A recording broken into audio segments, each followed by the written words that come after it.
Buenos días, hermanos. Vamos a hacer una oración, por favor, para dedicar este tiempo de la predicación a nuestro Dios. Oremos, por favor. Nuestro Padre Celestial, agradecemos en esta mañana que nos has permitido cantarte himnos y alabanzas, y rogamos, Padre, que tú las recibas porque mereces el honor y la gloria por ser tú nuestro Dios y nuestro Salvador. Rogamos ahora que nos bendiga, Señor, ayudándonos con el poder y la suficiencia de tu Espíritu Santo, iluminando nuestras mentes y corazones para declarar y para recibir tu verdad en nuestros corazones. Pedimos, Padre, que todo esto sea hecho para tu honor y tu gloria, y te lo suplicamos únicamente en los méritos de tu Hijo amado, nuestro Salvador, Cristo Jesús. Amén. Bueno, nos ubicamos ahí en el libro de los Salmos, por favor, y en este día vamos a iniciar una serie de estudios acerca de los Salmos. Entonces vamos a tener una breve introducción tocante a los Salmos. En este día nos estamos dando cuenta, ¿no?, que los Salmos han sido dados como un himnario, como un compendio para la alabanza y la adoración de nuestro Dios, pero están llenos de riquezas espirituales para nuestra instrucción, para nuestra edificación, para nuestro consuelo. Y nos hemos percatado, ¿no?, que el Señor reconoce siempre en su palabra, específicamente en los Salmos, se reconoce en estos salmos que Él es el Creador, que Él es el Todopoderoso. Cada uno de sus atributos es reconocido. Dentro del contenido de estos 150 salmos, hay salmos proféticos, hay salmos que nos hablan en forma figurativa, en forma tipológica, tomando como tipo al rey David, al rey Salomón, pero que en realidad nos hablan de cosas por venir acerca de nuestro Señor y nuestro Salvador Jesucristo. De la misma manera, los sufrimientos y padecimientos señalados en algunos salmos acerca del propio rey David se refieren específicamente a la pasión y a los sufrimientos y a la muerte de Cristo. También los salmos contienen recapitulaciones históricas, liberaciones, eventos, la historia completa del pueblo de Israel en algunos salmos. Y lo que distinguimos en este libro de Salmos es el hecho de que se nos transmite la verdad de Dios en una forma muy emotiva. Se transmiten muchas emociones a causa de que las circunstancias que estaban viviendo los autores de los Salmos son intensas, y ellos transmiten su tristeza, su dolor, toda la emoción, el gozo, la carga emocional que ellos tenían es transmitida precisamente en estos cantos, en estos salmos. Los salmos tienen expresiones poéticas, como vamos a ir viendo a lo largo de estudiar este libro, en algunos salmos que veremos en esta serie. Nos vamos a fijar que la mayoría de los salmos son atribuidos como autor humano al rey David. 73 de los 150 salmos son atribuidos a David. 49 no tienen registro de autor. 12 son atribuidos a Asaf, un músico en el tiempo de David. 11 son atribuidos a los hijos de Coré, levitas que oficiaban también en el servicio de Dios en el templo. 2 salmos son atribuidos a Salomón, uno a Etán, uno a Emán y otro a Moisés.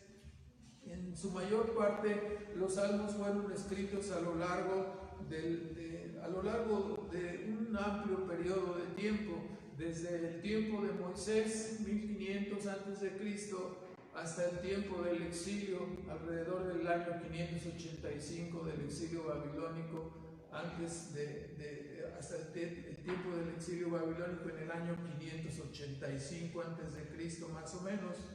En su mayor parte los salmos fueron escritos alrededor del año 1000, que fue el tiempo antes de Cristo, que fue el tiempo cuando vivió Asaf, cuando vivieron estos hijos de Coré mencionados, y también el rey David. El título original del libro en hebreo quiere decir alabanzas o himnos. El título actual que nosotros tenemos es una traducción de la Septuaginta, la versión griega del Antiguo Testamento, que usa la palabra salmoi, que se refiere a algo así como rascar, cuando se toca el arpa o cuando se toca la cítara, el salterio. Entonces se efectúa esa labor, y la palabra salmos proviene de este vocablo griego salmoi. Es la razón por la cual nuestro salterio, el compendio de todos los salmos, se llama el libro de los salmos. Y esta palabra salmos quiere decir oda, canción acompañada por un instrumento, generalmente arpa, un instrumento de cuerda, el salterio.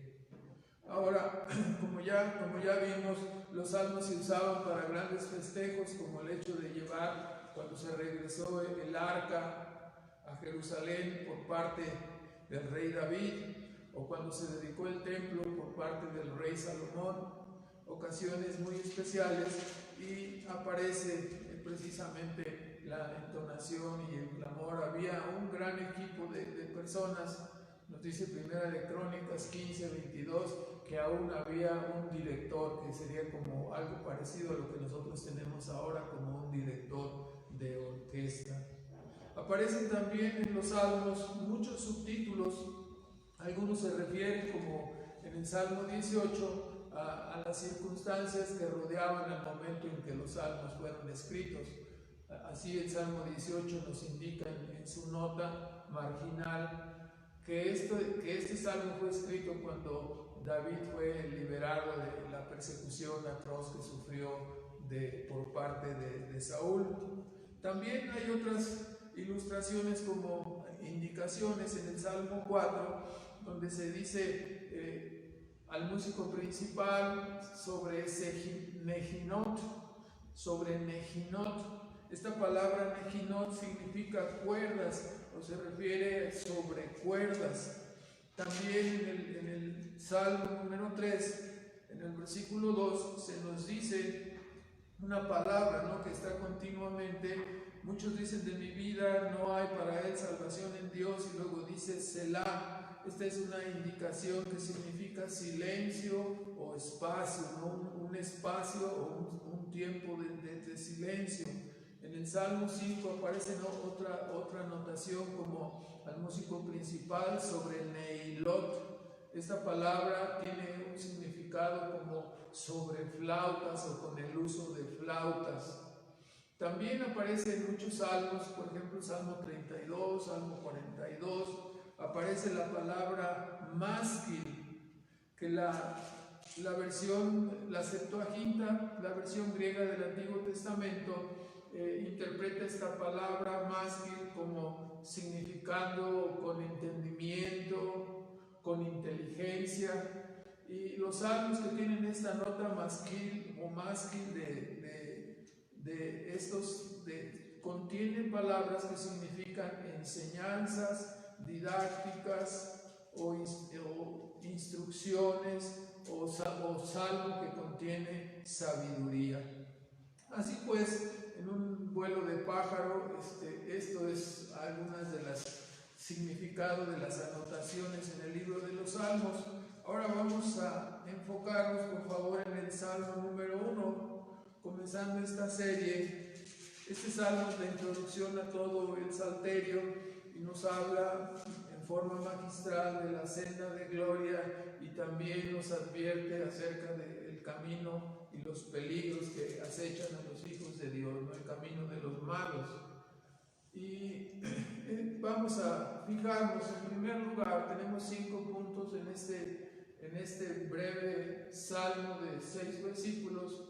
Lo hemos bosquejado en 5 partes. En primer lugar, nos dice en el Salmo 1, ¿quién es? Nos contesta una pregunta, ¿no?, que nosotros nos hemos hecho como seres humanos en algún momento, y nos contesta el versículo 1 es la respuesta a la pregunta de quién es verdaderamente bienaventurado, quién es verdaderamente dichoso, quién es verdaderamente feliz.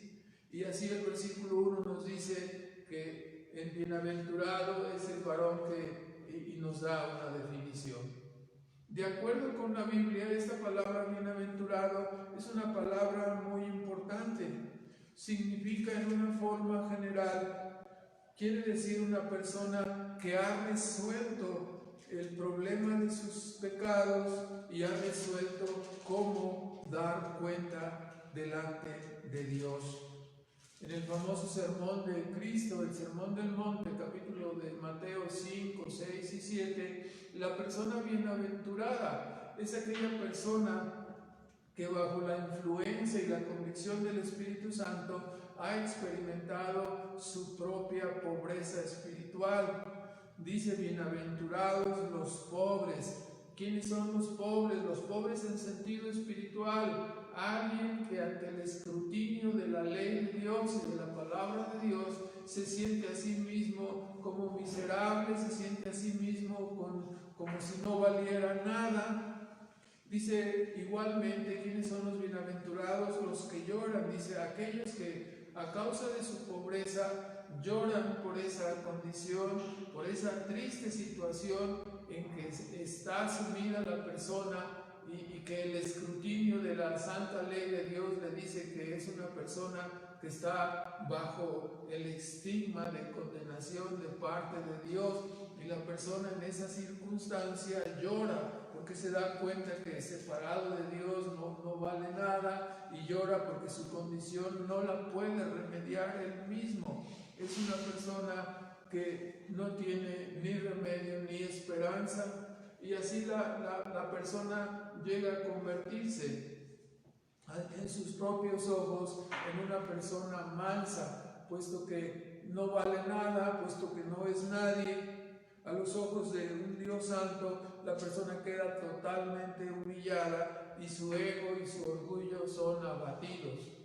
Es en esta condición que la persona en una estructura que va señalando nuestro Señor Jesucristo en su Salmo, la persona llega a sentir el deseo y el hambre de la justicia, hambre y sed de justicia. Es en este sentido que la persona miserable, cuando es saciada solamente satisfecha con la justicia imputada de Cristo. Y en esa condición, siendo justificado y satisfecha toda su necesidad y hallando todo lo que necesita en la persona y en la obra de Cristo, por su unión con Cristo, la persona llega a ser bienaventurada y capaz de hacer misericordia, dice Cristo, bienaventurados los misericordiosos, y capaz de ser un pacificador, esto es decir, un pregonero de la paz, por medio de Cristo. Entonces, así es como la Escritura, en voz de nuestro Señor Jesucristo, explica en una forma completa qué es lo que significa ser bienaventurado. Por el alcance y el significado de estar en Cristo, la persona es considerada como bienaventurada en el presente y para toda la eternidad. ¿Qué quiere decir esto? Quiere decir que la persona ha encontrado el hilo de la madeja. Quiere decir que su vida ha sido reenfocada. Quiere decir que su vida ha sido conducida ahora hacia el servicio a Dios. La persona ha sido encontrada por la verdad, ha sido encontrada por Dios mismo, y ahora su vida tiene sentido y tiene propósito. El propósito de la santificación, el propósito del servicio, la esperanza de la vida eterna. Esta bienaventuranza significa estar en un estado de reconciliación con Dios, en un estado de salvación, Esto es exactamente estar unido a Cristo. Esto es exactamente lo que hace a la persona bienaventurada, dichosa, feliz en el sentido más completo y más amplio que se pueda tener.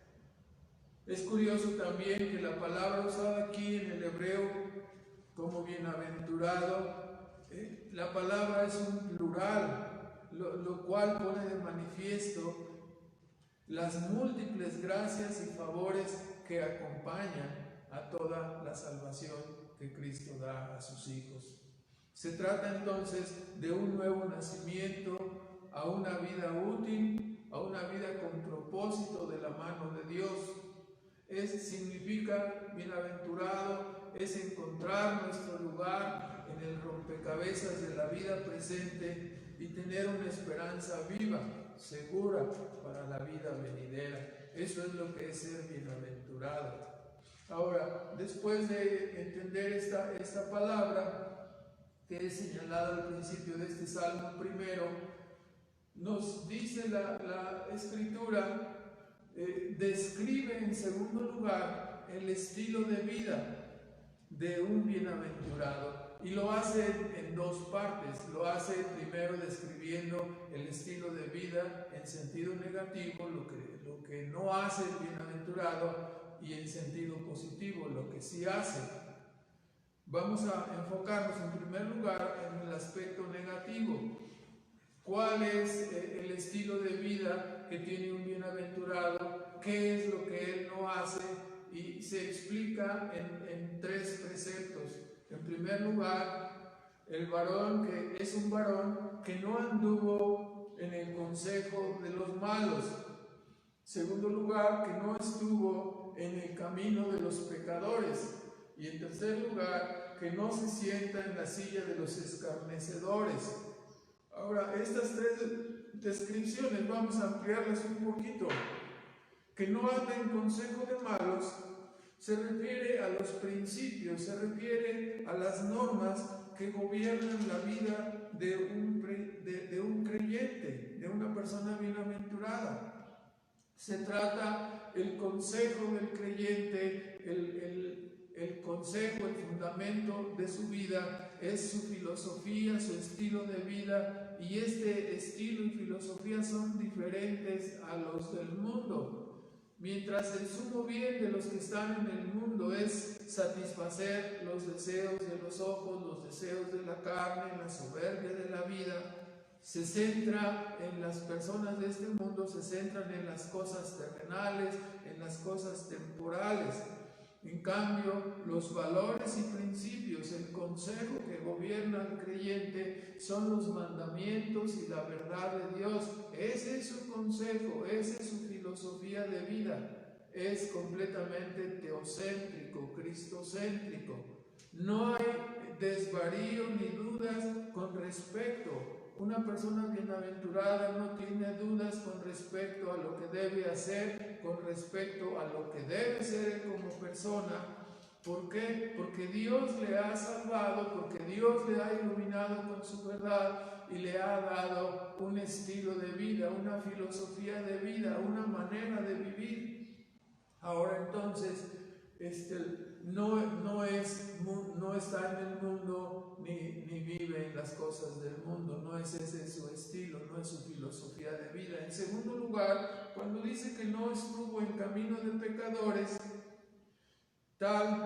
tenemos varios ejemplos, muchos ejemplos en la Escritura. Nos dice la Biblia ahí en el libro de Job, en el capítulo 1 y en el versículo 1, hablándonos de Job y diciéndonos que él era un hombre. Dice: hubo un hombre en tierra de Uz llamado Job, y este hombre era perfecto, maduro, no recto y temeroso de Dios y apartado del mal. No estaba en el camino de los pecadores, esto es apartado del mal. Versículo 8, Job 1:8 también dice: dijo Jehová a Satán: ¿no has considerado a mi siervo Job, que no hay otro como él en la tierra, varón perfecto y recto, temeroso de Dios y apartado del mal?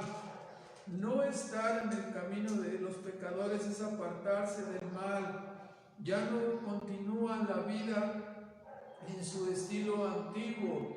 Ya no andamos en la antigua manera de vivir. El creyente santifica a Dios en su corazón y de esta manera sabemos, ¿no?, que al santificar a Dios en nuestros corazones, sabemos que siempre estamos ante la presencia de Dios. Sabemos que siempre estamos como a la luz de su rostro, porque Dios está en todas partes. Entonces, este conocimiento, este entendimiento en nuestra mente y en nuestro corazón nos hace andar con un temor reverencial. No es que tengamos miedo, sino que nos apartamos y procuramos alejarnos del mal. No estamos en el camino de los pecadores. Job era temeroso y apartado del mal, ¿sí?, apartado de la senda del pecado. Para el creyente, andar en el camino de los mandamientos y la piedad son veredas de paz. Por lo tanto, cuando entendemos estas cosas, nos damos cuenta que tenemos que ser, hermanos, tenemos que ser selectivos a la hora de elegir nuestras compañías, a la hora de elegir nuestras amistades, a la hora de elegir dónde vamos a estar y qué vamos a hacer.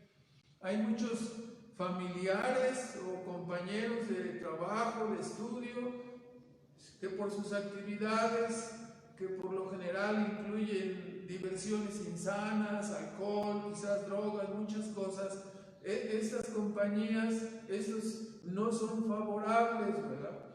¿Sí? Es el camino del mal. La compañía de ateos, de blasfemos, de quienes se burlan de la verdad, no es una compañía grata para los creyentes.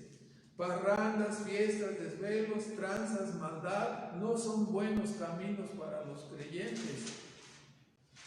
Debemos recordar en este punto, ¿no?, cuando nos dice no estuvo en el camino de los pecadores, hermanos, debemos aclararlo muy bien, que no estamos hablando de que la vida de un creyente se vuelva un ostracismo así cerrado, ¿no?, o un castillo de pureza. ¿De qué se trata entonces? Se trata de que entendamos que nuestra relación con el mundo, fíjese bien, no es una relación de no, ya no me junto contigo, fúchila. No es fúchila a los pecadores. Hermanos, el creyente es libre de poder comer y relacionarse con ellos a nivel, siempre y cuando sea a nivel de ser sal y luz, a nivel de ser un médico espiritual para sanar las almas. Cristo era juzgado y criticado porque comía con los pecadores, y la respuesta ante ese juicio farisaico fue, bueno, los enfermos tienen necesidad de médico. Ahí está la relación del creyente con el mundo, en una posición de médicos espirituales que pueden ayudar a otros a encontrar el camino. No es que vayamos a gozarnos en sus mismas perversiones y en sus mismas circunstancias que ellos practican, sino estamos ahí a nivel de ser sal y luz para ellos. Estamos en el mundo, pero no somos del mundo. Ahora, una tercera parte de la descripción negativa, ya hemos visto que el bienaventurado es el varón que no anduvo en consejo de malos, que no estuvo en el camino de pecadores, y luego dice, ni en la silla de escarnecedores se ha sentado. Si nosotros consideramos en el mundo judío, vea usted Mateo, en el capítulo 23, ¿qué es eso de sentarse en la silla? La costumbre entre los judíos de una persona que se sentaba era la idea de que se sentaba para enseñar. 23:1 dice, entonces habló Jesús a las gentes y a sus discípulos, ¿sí?, diciendo, sobre la cátedra de Moisés se sentaron los escribas y los fariseos, dando a entender que los escribas y los fariseos enseñaban la ley de Moisés y las cosas contenidas, ¿no?, en el Pentateuco. Entonces, cuando habla de que un creyente no se sienta en la silla de los escarnecedores, ¿no? Como para enseñar, no está en la cátedra de los escarnecedores. Se trata, la idea es de que las personas malvadas, que después llegan a andar en el camino de los pecadores, después llegan a ser personas que se sientan y se vuelven verdaderamente maestros de maldad y maestros de iniquidad.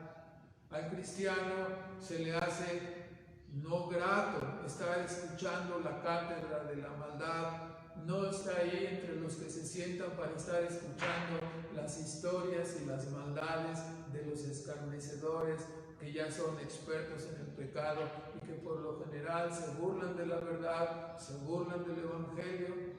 Al cristiano no le es grato, le es denigrante estar escuchando la cátedra de maldad. Es denigrante estar escuchando de quienes practican el pecado y son maestros para seducir a otros y atraerles a su pecaminoso estilo de vida y a su pecaminosa manera de ver la vida. ¿No has tenido esta experiencia? Dice. ¿No has practicado estas cosas? ¿No has hecho? Y están ahí. A las personas que están en el mundo les encanta estar escuchando a ese tipo de personas.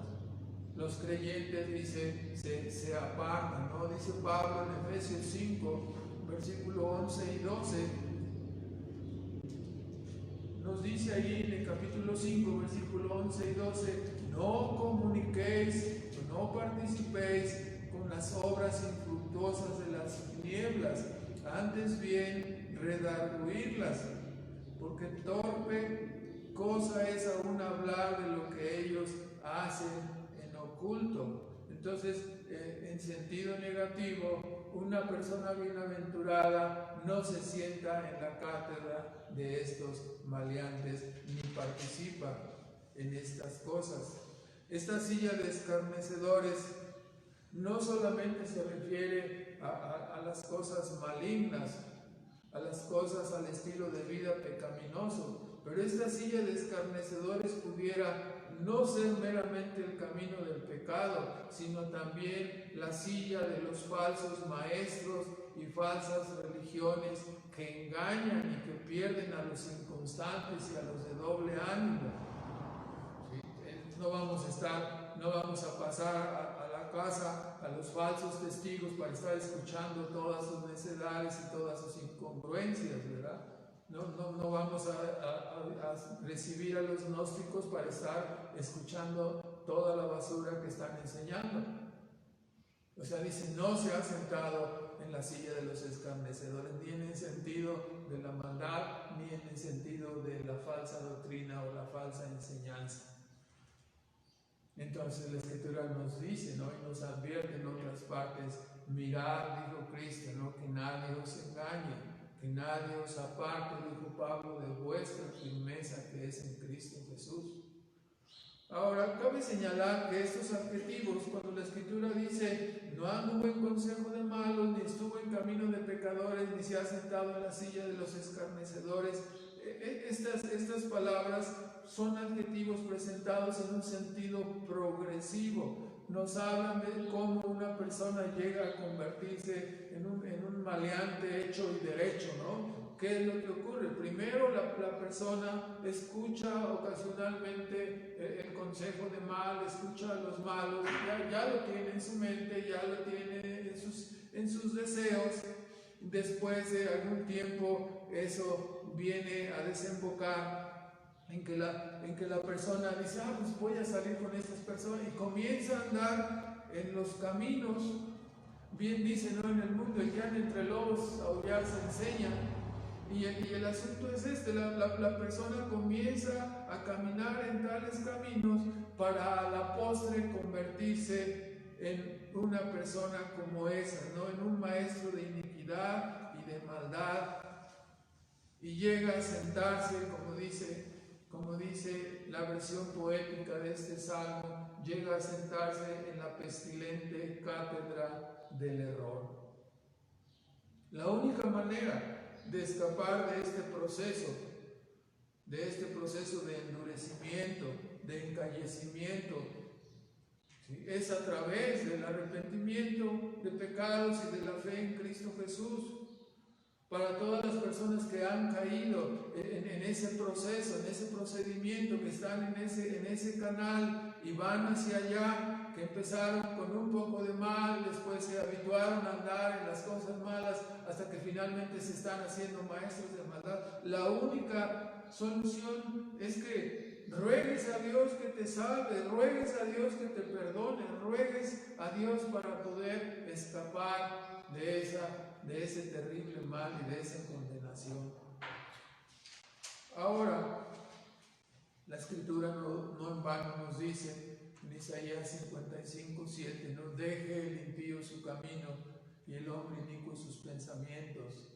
Y qué maravillosas palabras, ¿no? Dice, vuélvase a Dios, el cual será amplio en perdonar. Amplio en perdonar es algo maravilloso, ¿no? Dios ha salvado a los más viles de todos los seres humanos. Los que estamos aquí somos puros miserables, puras personas pecadoras que vivían en un estilo de vida perverso y pecaminoso, y que por la gracia de Dios Él nos alcanzó y nos ha colocado en unión, en salvación con su Hijo Jesucristo. Ahora, la descripción en sentido positivo nos dice en el versículo 2, antes, o sea, no anda en consejo de malos, no está en el camino de los pecadores, no se sienta a escuchar la disertación de los escarnecedores, sino por el contrario, dice el versículo 2, positivamente, en la ley de Jehová está su delicia y en su ley medita de día y de noche. Esta descripción, este es el estilo de vida del bienaventurado. Se deleita en la ley de Jehová. ¿Sí? Qué cambio, ¿no? Tan extraordinario hace el nuevo nacimiento. Qué cambio tan notable es la salvación y la justificación en Cristo para una persona. La persona que estaba muerta en delitos y pecados se ha vuelto a la vida verdadera y ahora se deleita en Dios mismo y en su santa ley. Sí, es un milagro la salvación, por supuesto. ¿Cuántas personas se han equivocado en su apreciación de la ley al no hacer caso de las Escrituras? Cuando nos dice que en la ley de Jehová está su delicia, y muchas personas cuando ven, no, si es que ustedes obedecen los mandamientos, ustedes guardan los mandamientos, yo también quisiera guardarlos para salvarme. Y muchas personas se han equivocado porque tienen una apreciación incorrecta de la ley. Si Pablo nos dice claramente, ¿no? En Gálatas 2:16, que por las obras de la ley ninguna carne será justificada delante de él. Pues dice también Romanos 3:20 que por la ley es el conocimiento del pecado. Y Gálatas 3:24 nos dice que la ley es un maestro, es un ayo que nos lleva de la mano, mostrándonos nuestro pecado, nuestra terrible condición espiritual. Así es nuestro maestro, para mostrarnos lo que nosotros no queremos reconocer. Si tú le dices a una persona, es que tú estás en pecado, estás en condenación, te va a decir, ¿y tú cómo sabes? Y no es cierto, tú conoces mi vida. Y entonces comienzas a confrontarlo con cada uno de los mandamientos y se abre el ostión, se abre la persona, se rompe, se abre el entendimiento y la persona se da cuenta que ante la santa ley de Dios la persona es notoriamente culpable por sus pensamientos, por sus deseos, por sus intenciones, por sus acciones en contra de cada uno de estos mandamientos, no una, ni dos, ni 10, ni 100 veces, sino miles y miles de veces. Este es el asunto. La ley no es un camino de salvación. La ley es un camino que nos muestra para mostrarnos cuán perversos y cuán perdidos estamos. Y las personas que la toman como camino de salvación, pues en realidad es como si tomaran la espada y se estuvieran poco a poco matando, ¿no? Jamás podrán cumplir la ley. Entonces, ¿en cuál sentido la ley de Jehová es el deleite de las personas, de los creyentes? La persona bienaventurada, ¿sí?, no tiene una relación legal con la ley. No estamos caminando en el camino de los mandamientos para ser salvos.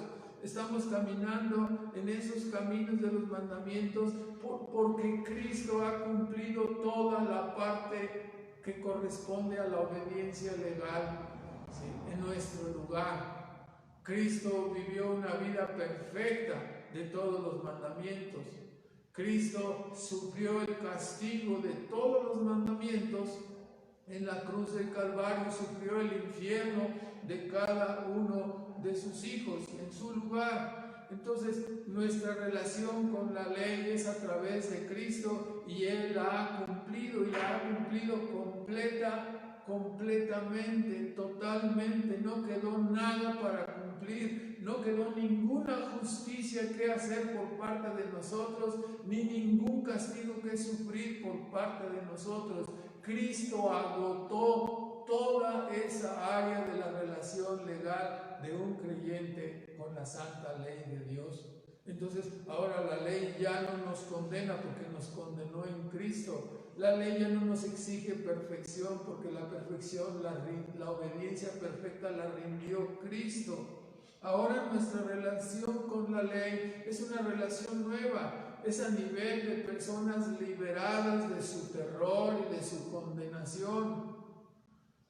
Cuando suena la sirena de la policía, para un ladrón, para un transgresor, es empezar a correr, ¿no?, como corren las cucarachas cuando se prende la luz o cuando se mueven los muebles. Pero ahora, cuando viene la ley a nosotros, en ese sentido, ya no escapamos ni huimos de ella, porque ya la hemos cumplido en la persona y en la obra de Cristo. Cuán bienaventurados somos por haber recibido esa salvación, cuán bienaventurados somos por haber recibido ese perdón completo y esa justicia completa. Estamos liberados. Ahora nos gozamos en la ley, nos deleitamos en ella, nos deleitamos en su sabiduría, nos deleitamos en su consejo. A través de ella nosotros vemos el ejemplo de Cristo, y a través de la ley vemos la sabiduría de Dios. La amonestación y el consejo de su palabra se convierten para el creyente en verdadero sustento, en verdadero pan de vida. Tan placentero es para nuestra alma como el alimento físico lo es para nuestros cuerpos. Así de placentera es la palabra. Si cuando alguien dice, no, yo me voy a echar un mole, no, me voy a echar este manjar, voy a comer esta comida deliciosa, de la misma manera el creyente disfruta manjares grandes y profundos, alimentos sólidos, exquisitos para el paladar espiritual. Y para todos aquellos que hemos gustado la benignidad del Señor, su palabra, su ley, sus mandamientos son nuestro pan de vida, nuestro sustento que sacia nuestra hambre y nuestra sed espiritual. Nos deleitamos en este alimento espiritual, y sin este alimento espiritual perecemos. El salmista avanza en la descripción positiva de lo que es un bienaventurado, diciéndonos no solamente que se deleita en la ley de Jehová, pero que también en su ley se medita de día y de noche. Esta descripción positiva del estilo de vida de un bienaventurado consiste en el hecho de que está continuamente en su mente, en su corazón, con la ley de Jehová, discerniendo, pensando, meditando, analizando cuidadosamente cada parte. Realmente nos dice que esta ley, o en realidad toda la palabra de Dios, se vuelve el objeto de nuestros pensamientos, el objeto de nuestros deseos, ¿sí?, de nuestros sueños, el objeto de nuestra conducta. La meditación de la palabra de Dios equivale a lo que haría un animal, ¿no? En ese sentido, ¿no? Como la vaca que está rumiando el alimento que come, así el creyente está continuamente, ¿sí?, con ese alimento de la palabra en su mente, en su corazón. Todo el tiempo este alimento espiritual.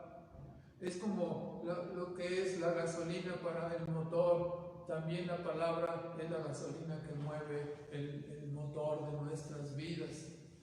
En ella encontramos enseñanza, amonestación, edificación, ánimo, consuelo, esperanza, estímulo para orar, estímulo para adorar, estímulo para perseverar en el camino. Es un alimento completo la palabra de Dios, completo, ¿no? Así como esas píldoras que te dicen, comiendo, tomando esta píldora es un alimento, es una comida completa. Este es el verdadero alimento espiritual, la palabra de Dios.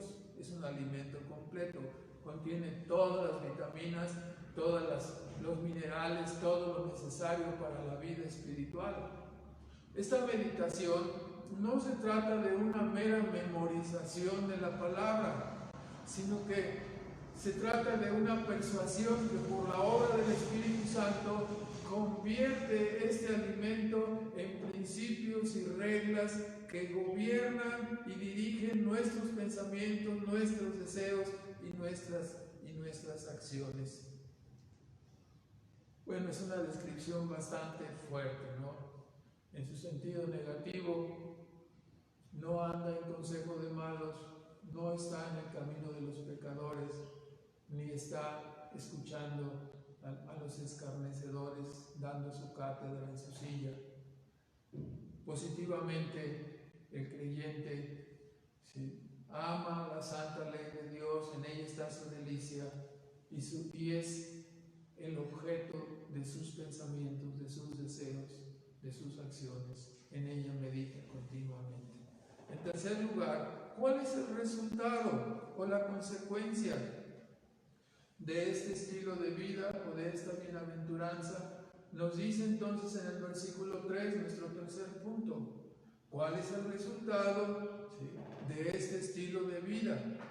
Bueno, nos dice en el versículo 3 que la persona bienaventurada será como un árbol plantado junto a los arroyos de aguas, a las corrientes de aguas, que da su fruto a su tiempo y su hoja no cae. Esto es algo tremendo, ¿no? ¿Sí? Debemos comenzar la definición en esta parte espantando los pájaros de los alambres, ¿no? ¿Qué es lo que estamos diciendo, ¿no? Cuando dice todo lo que hace prosperará. Hay que espantar los pájaros de los alambres. ¿Qué quiere decir esto? Desde un principio decimos que esta prosperidad no se trata de encontrar en este versículo el secreto para una prosperidad material. Se equivocan todos los que usan este versículo para hablar de esta manera. El tema es el creyente y su vida espiritual, ¿sí? Entonces sería perverso torcerlo y usarlo para decir que si tú te haces creyente vas a tener bendiciones materiales. Yo no sé si Dios tenga para ti bendiciones materiales o tenga una vida de pobreza, yo no lo sé. ¿Quién puede saberlo? No lo podemos saber. Nosotros no podemos garantizar a nadie que por hacerse creyente, ni siquiera ¿quién puede cambiar su propio corazón? ¿Podrá el etíope cambiar su corazón, su piel, o el leopardo sus manchas? Los creyentes son hechos por Dios a través de su poder, en un milagro, cambiando su corazón y uniéndolos a Cristo. Entonces, nosotros no podemos asegurar que las personas que vienen a Cristo van a ser poderosas y ricas. ¿Sí? Quien lo haga de esa manera está engañando a las personas. Este versículo está garantizando la prosperidad espiritual de las personas que están en una relación correcta con Dios y su palabra. Eso es lo que garantiza una prosperidad, una fructuosidad. Como podemos observar en este versículo 3, los creyentes son comparados a árboles, plantío de Jehová, dice Isaías Isaías 61 en el versículo 3, planta deliciosa suya es Israel, así dice Isaías 5:7. Pero nosotros no somos entonces como los creyentes, no somos como cualquier árbol silvestre que brota solo. Sabemos que la tierra fue maldecida y que la tierra solo produce hierbas y abrojos. El creyente es un árbol plantado, ¿sí? Tomado y plantado cuidadosamente, regado cuidadosamente. Un bienaventurado es un árbol plantado por Dios. Es el resultado de la gracia de Dios arrancando a una persona de su unión con Adán y uniéndolo a Cristo. Cristo es todo el sustento para el creyente. Y así la ilustración es que al ser unidos a Cristo, nosotros quedamos plantados como un árbol junto a las corrientes de las aguas. Nuestra unión con Cristo nos pone en esa posición, en esa postura. Esta es la ilustración. Si tú eres así, eres como, si estás unido a Cristo, eres como un árbol que está plantado junto al arroyo. Sus raíces están siempre con una tierra húmeda, que están siendo nutridas y tomando los nutrientes necesarios. Por lo tanto, su hoja siempre está verde, su hoja no cae, el fruto es seguro. Entonces, así es la vida de una persona que ha sido unida a Cristo. Su crecimiento y su fructuosidad no podrán evitarse. Su hoja será verde. ¿Qué quiere decir esto? En los tiempos buenos y en los tiempos malos, ¿sí? La persona siempre recibirá el nutrimento necesario. Su fruto tendrá lugar, se dará a su tiempo. En forma general, la vida de esta persona bienaventurada será útil y será bendecida, será una vida de provecho. En contraste, al final del versículo 3, en el versículo 4, nos va a hablar de los malos, pero en contraste con el bienaventurado que está plantado junto a corrientes de agua y tiene todos los medios de gracia que le llevan a Cristo para mantenerlo fuerte y tener su hoja verde y su fruto siempre a su tiempo. Bueno, hay personas que son árboles estériles y árboles sin fruto, cuyas vidas no resultan útiles para Dios, salvo para ser usados como leña. El bienaventurado es una persona útil y preparada para toda buena obra. Vendrán los vientos, las pruebas, los altibajos de la vida, y el bienaventurado estará firmemente arraigado en Cristo. En cuarto lugar, en contraste con los malos, nos dice el versículo 4, el bienaventurado en contraste con los malos dice, bueno, así ya hemos visto cómo es un bienaventurado, alguien que no anda en consejo de malos, que no está en camino de pecadores y que negativamente no se ha sentado en la silla a escuchar las enseñanzas de los escarnecedores. En segundo lugar, que está en la ley de Jehová su delicia, que en ella medita día y noche, y su vida será prosperada en todo ámbito espiritual. ¿Sí? Por el contraste, versículo 4, los malos no son así. Los malos, ¿sí?, en una forma simple nos dice, son como el tamo que arrebata el viento.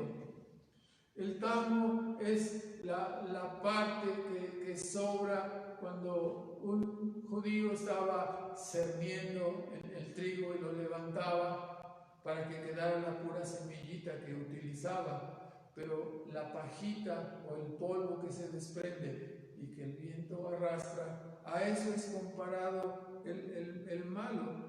En una forma breve, la vida de los malos, en contraste con los bienaventurados, los malos son aquellos que continúan su vida, ¿sí?, según su propio corazón y arrastrado por la corriente del mundo, mientras que el bienaventurado está arraigado en Cristo y sometido a Él, el malo es la persona que desecha el consejo de Dios, que se aparta de Cristo. Es la persona que sigue a su propio corazón y es arrastrado por la corriente de este mundo, sea religiosa o sea mundanalmente.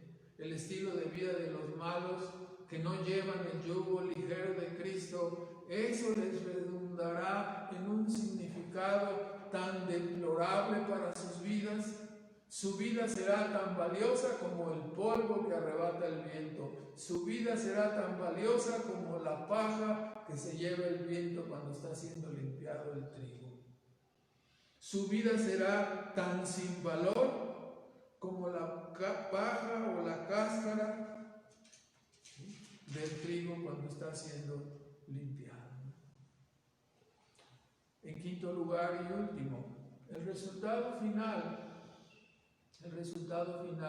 para el bienaventurado y para el malo están aquí descritos en el versículo 5 y 6. Nos dice: no se levantarán por lo tanto los malos en el juicio, en el día del juicio, ni los pecadores estarán en la congregación o en la compañía de los justos. ¿Sí? Hay un destino para unos y un destino para otros.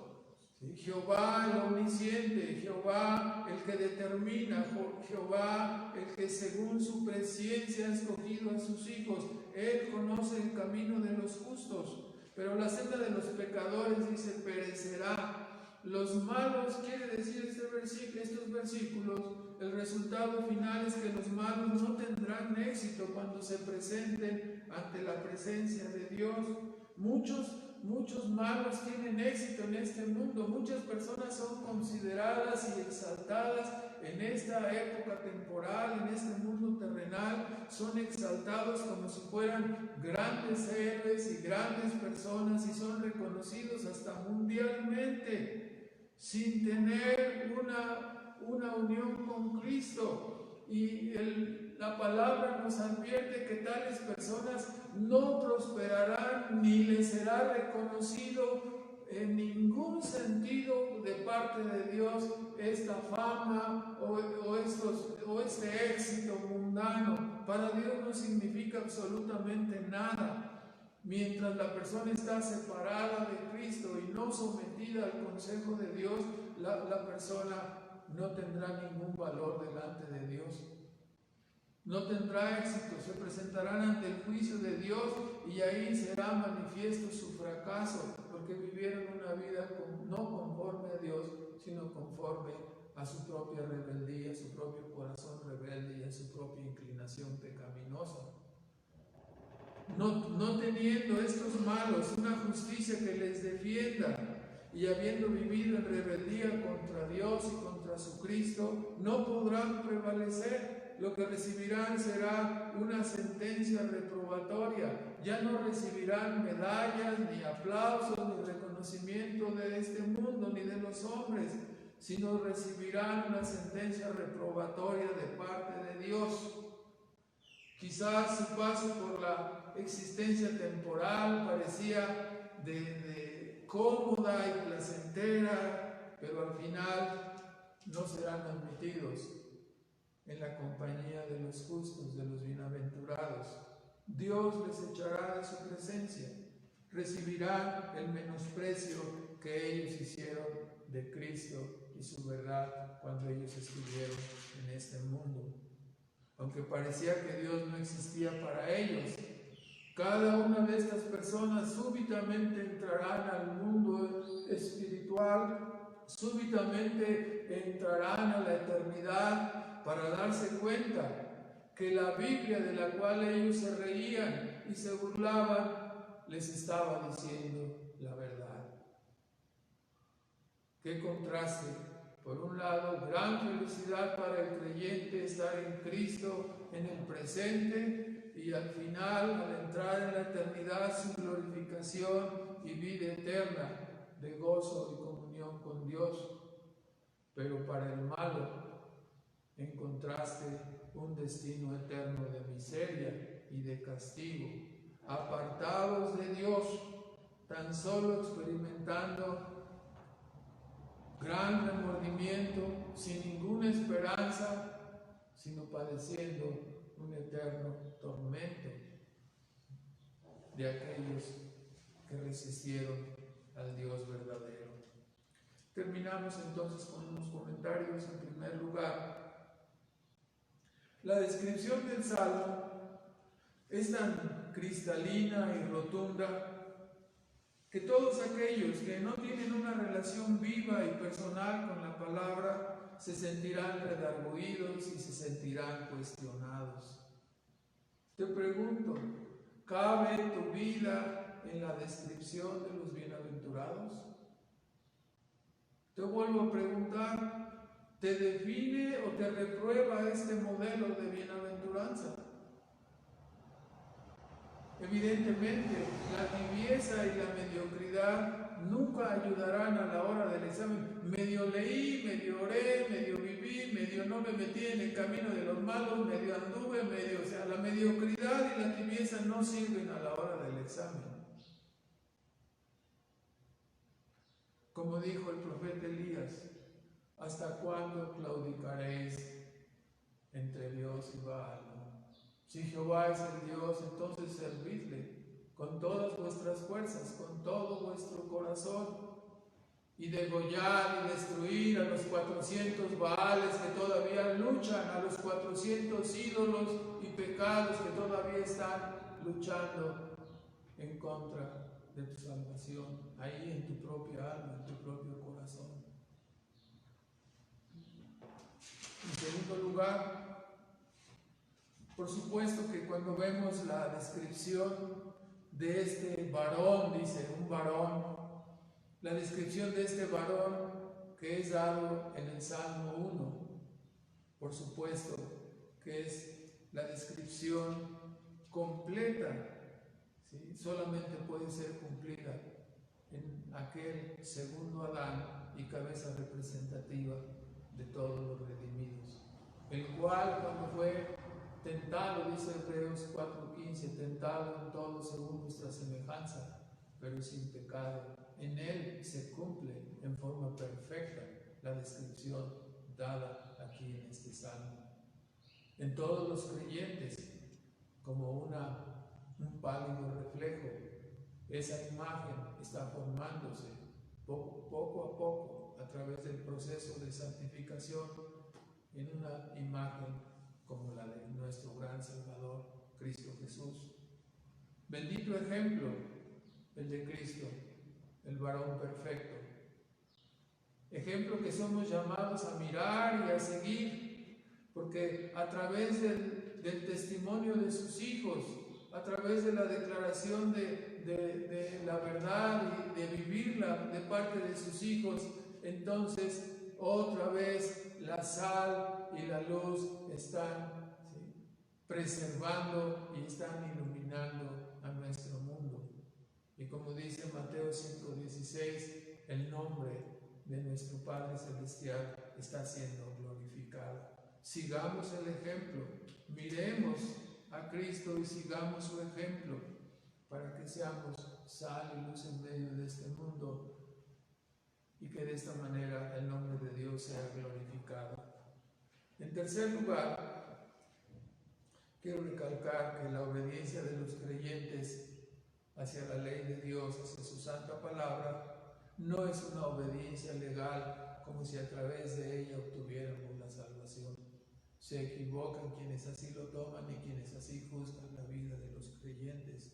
Nuestra relación legal con la ley, lo repito, ha sido cumplida en Cristo. No tenemos ya una relación legal con la ley. Cristo nos ha hecho libres, dice Pablo, no para el libertinaje, sino para la obediencia de corazón. Habiendo cumplido Cristo toda la ley, ¿sí?, esta exigencia legal, y habiéndonos hecho por esa obra en pro de nosotros, habiéndonos hecho aceptos ante Dios, nuestra relación con Dios es una obediencia de amor motivada por la gracia recibida de Él, motivada por el perdón que nos ha concedido, motivada por la gran salvación que nos ha dado sin merecerla. por la influencia de esa gracia todopoderosa, nosotros le estamos agradecidos ahora y le estaremos agradecidos eternamente en el cielo también, adorándole y alabándole con salmos, con himnos, con cánticos. En cuarto y último lugar, obviamente, la salvación no está en la ley, sino está en la persona de Cristo. No decimos a las personas, vengan a la ley, ¿sí? Decimos a las personas, vengan a Cristo en arrepentimiento y fe para que sean salvos. Este es el mensaje del Evangelio. Crea a Cristo, confíe en Cristo, mire a Cristo, porque Él es el único camino por el cual alguien puede ser bienaventurado y reconciliado con Dios y eternamente feliz, no solamente en esta vida, sino eternamente en la vida venidera.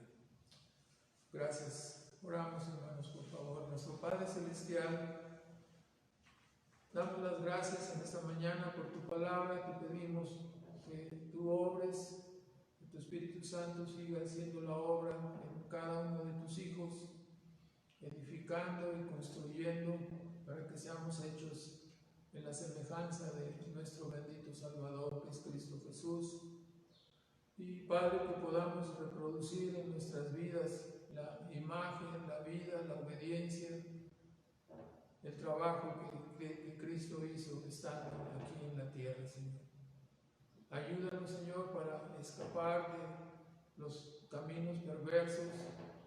Y te pedimos, Padre, que nos ayudes a arrepentirnos si no hemos estado en el camino de la meditación, si no hemos estado en el camino del deleite y hemos mirado tontamente la salvación como un camino que nos estrangula y que nos estorba nuestros deseos.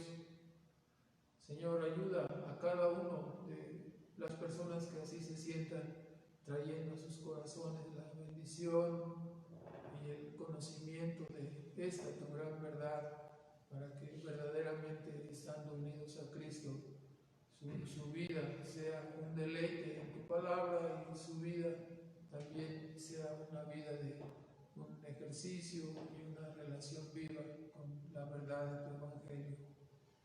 Pedimos tu ayuda para los que están sin Cristo y pedimos que tú les traigas a la obediencia, que les humilles, que les ayudes, porque ellos no podrán hacerlos por sí mismos.